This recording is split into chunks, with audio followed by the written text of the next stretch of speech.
बोलिए शीतला माता की जय।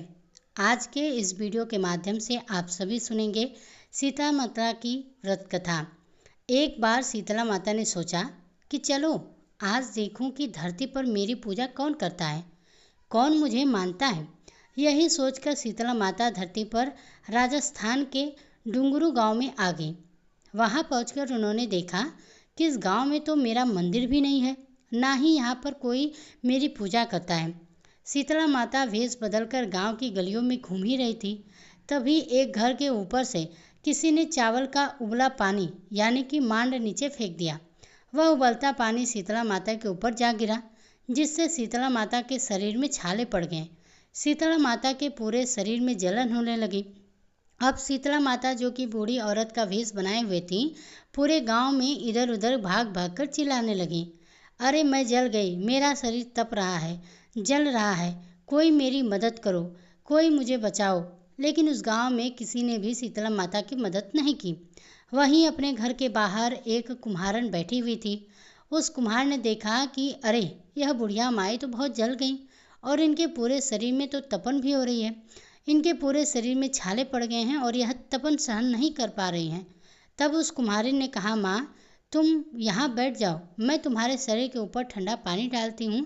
कुम्हारी ने फिर उन बूढ़ी माई पर खूब सारा ठंडा पानी डाला।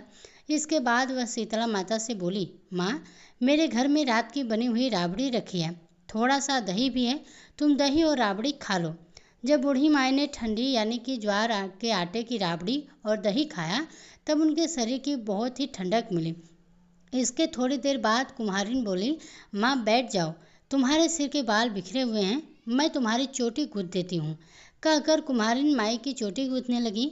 उनके बालों में कंघी फिरा रही थी। अचानक कुम्हारी की नज़र बूढ़ी माई के सिर के पीछे पड़ी तो कुम्हारी ने देखा कि एक आंख बालों के अंदर छुपी हुई है। यह देखकर कुम्हारी को डर के मारे भागने लगी। तभी उस बूढ़ी माई ने कहा, रुक जा बेटी, डर मत, मैं कोई भूत प्रेत नहीं हूँ, मैं शीतला देवी हूँ। मैं तो इस धरती पर यह देखने आई थी कि यहाँ मुझे कौन कौन मानता है, कौन कौन मेरी पूजा करता है। ऐसा कहकर माता चार भुजा वाली हीरे जवाहरात के आभूषण पहने हुए अपने दिव्य असली रूप में प्रकट हो गई। माता के दर्शन पाकर कुम्हारिन सोचने लगी कि अब मैं तो बहुत गरीब हूँ, इन माता को कहाँ बिठाऊँ। तब माता उसकी दशा को देखकर कहने लगी, बेटी तू किस सोच में पड़ गई। तब उस कुम्हारिन ने हाथ जोड़कर आंखों में आंसू बहाते हुए कहा, माँ मेरे घर में तो चारों तरफ दरिद्रता बिखरी हुई है, बिठाने तक करने के लिए मेरे पास कोई चीज़ नहीं है, मैं आपको कहाँ भला बिठाऊं। मेरे घर में ना तो चौकी है, ना बैठने का आसन है, माँ बताओ मैं आपको कहाँ बिठाऊं। तब शीतला माता कुम्हार के मन की दशा समझ गई और प्रसन्न होकर उस कुम्हार के घर पर खड़े हुए गधे पर बैठकर एक हाथ में झाड़ू, दूसरे हाथ में डलिया लेकर उन्होंने उस कुम्हार के घर की दरिद्रता को डलिया में भरकर फेंक दिया और फिर कुम्हारिन से कहा, बेटी मैं तेरी सच्ची भक्ति से प्रसन्न हूँ, अब मुझे जो कुछ भी चाहिए तुझे वह मुझसे वरदान में मांग। यह सुनकर वह कुम्हारिन हाथ जोड़कर बोली, माता मेरी इच्छा यह है कि आप इसी डुंगरी गांव में स्थापित होकर रहिए और जिस प्रकार आपने मेरे घर की दरिद्रता को अपनी झाड़ू से साफ करके दूर किया है, ऐसे ही आपकी जो भी होली के बाद की सप्तमी को भक्ति भाव से पूजा करके आपको ठंडा जल, दही और बासी ठंडा भोजन चढ़ाएं, उसके घर की दरिद्रता को दूर करना, साफ करना और आपकी पूजा करने वाले नर जाति का अखंड सुहाग बनाए रखना, उनकी गोद हमेशा भरे रखना। साथ ही जो भी पुरुष शीतला सप्तमी को नाई के यहाँ बाल ना कटवाए, धोबी को कपड़े धुलने ना दे और पुरुष भी जहाँ पर ठंडा जल चढ़ाकर नारियल पुष्प अर्पित करके परिवार सहित ठंडा बासी भोजन करे, उसके काम धंधे व्यापार में कभी भी दरिद्रता ना आए। कुम्हारिन की बात को सुनकर शीतला माता बोली, तथास्तु बेटी, जो तूने वरदान मांगे हैं मैं वो सब तुझे देती हूँ और बेटी मैं तुझे आशीर्वाद भी देती हूँ कि मेरी पूजा का मुख्य अधिकार अब इस धरती पर सिर्फ कुम्हारी जाति का ही होगा। तभी से उस दिन से डुंगरी गांव में शीतला माता स्थापित हो गई और उस गांव का नाम हो गया सील की डुंगरी। सील की डुंगरी में शीतला माता का मुख्य मंदिर है और शीतला सप्तमी पर वहां पर बहुत सारा मेला लगता है और शीतला माता की इस कथा को जो भी सच्चे मन से और शीतला माता का ध्यान करके पढ़ता है अथवा सुनता है, शीतला माता की कृपा से उनके घर की सभी दरिद्रता का नाश हो जाता है और उनकी सारी मनोकामनाएं भी पूर्ण हो जाती है। तो प्रेम से बोलिए शीतला माता की जय। प्रिय श्रोताओं, अब सुनिए शीतला माता की एक और कहानी। एक बार एक राजा के इकलौते पुत्र को शीतला निकली। उसी के राज्य में एक कांची पुत्र को भी शीतला निकली हुई थी। कांची परिवार बहुत ही गरीब था, लेकिन वह माँ भगवती की पूजा नियमित रूप से करते थे। वह धार्मिक दृष्टि से जरूरी समझे जाने वाले सभी नियमों को बीमारी के दौरान भी भली भांति निभाया कर रहे थे। घर में साफ सफाई का विशेष ध्यान रखा करते। उसके घर में नियम से देवी भगवती की पूजा होती थी। नमक खाने पर पाबंदी थी। सब्जी में इस दौरान ना तो छौंक लगता था, ना ही कोई वस्तु तली भुनी जाती थी। गर्म भोजन ना तो वह स्वयं खाता, ना ही वह शीतला वाले अपने बेटे को दिया करता। ऐसा कर से उसका पुत्र जल्दी ही स्वस्थ हो गया। उधर जब से राजा के बेटे को शीतला का प्रकोप हुआ था, तब से उसने भगवती के मंडप में सतचंडी का पाठ शुरू करवा कर रखा था। रोज हवन और बलिदान हुआ करते थे। राजपुरोहित भी सदा देवी भगवती के पूजन में मग्न रहते थे। राजमहल में रोज कढ़ाई चढ़ती, तरह तरह के गर्म स्वादिष्ट भोजन बनते, सब्जी के साथ कई प्रकार के मांस भी पकते थे।